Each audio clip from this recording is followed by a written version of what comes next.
Hi, I'm Eilidh. Come spend the day with me as an animal rescue officer for the Scottish SPCA. The first visit we made today was to a local cat charity to check out and offer advice on a new admission that they had a few worries over. Afterwards we headed to a primary school who reported a poorly looking crow. Getting to the crow was a bit of a challenge because we needed to go into the private gardens on the other side of the school, so there was a lot of chapping doors and squeezing into tight spaces. We then attended a bowling club who had reported a seagull who was struggling to fly.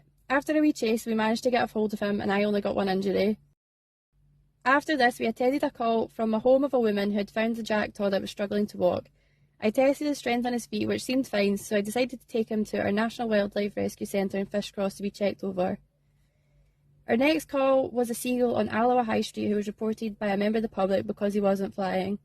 We managed to catch him, and with no visible injuries or defects to his wings, we took him to a nearby park to see if he'd fly away. He was struggling to build up momentum, so after a chase across the park, we decided to take him to Fishcross to be further examined by our vets with some fish food for the road.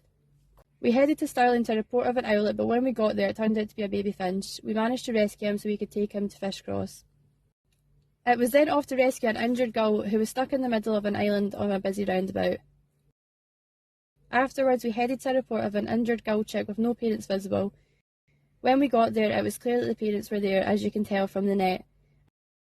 I checked the chick and they were absolutely fine, so I moved them to a quieter area beside Mum and Dad. And the last call of the day was to a family whose cat had brought back chicks to the house. Luckily the cat was very gentle with his chicks, so they were unharmed and able to go to our wildlife centre.